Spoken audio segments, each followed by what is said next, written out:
আজকের রেসিপি হলো মালাই চিকেন। দেখুন তো রুটি লুচির সাথে কেমন জমে যায়। প্রথমে একটি শুকনো খোলায় শুকনো লঙ্কা আর গোটা জিরে গরম করে নিয়ে মশলা করে নিয়েছি। তারপর কড়াইতে সর্ষের তেল দিয়ে তার মধ্যে গোটা রসুন, আদা, কুচানো পেঁয়াজ, কাঁচা লঙ্কা এবং বাদাম ভাজা দিয়ে ভালো করে নেড়েচেড়ে শিলনোড়াতে একটা পেস্ট বানিয়ে নিয়েছি। তারপর চিকেন নিয়ে 500 গ্রাম মতো তার মধ্যে নুন, চিনি, টক দই দিয়ে ভালো করে মাখিয়ে ম্যারিনেশনের জন্য আধা ঘন্টা ছেড়ে দিলাম।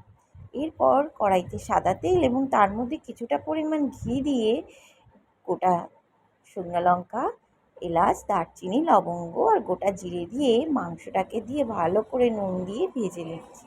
ভালো করে কষানো হয়ে গেলে চিকেনটা লাল লাল হয়ে গেলে তার মধ্যে টমেটো বাটা এবং বাটা মশলাটা দিয়ে দিলাম, যেটা আমি আগে শিলনোড়াতে বেটে রেখেছিলাম। তারপর মাংসটা গ্রেভি গ্রেভি হয়ে আসলে তার মধ্যে কিছুটা পরিমাণ টক দই, গুঁড়ো করে রাখা মশলা, তার মধ্যে ধনে গুঁড়ো দিয়ে ভালো করে নেড়েচেড়ে নিয়ে কষিয়ে নিয়ে তার মধ্যে পরিমাণ মতো ফ্রেশ ক্রিম, এখানে আমি আমুল ক্রিম ব্যবহার করেছি, এবং তার মধ্যে দুটো কাঁচা লঙ্কা চিড়ে এবং সর্বশেষে কাসুরি মেথি দিয়ে নামিয়ে নিন।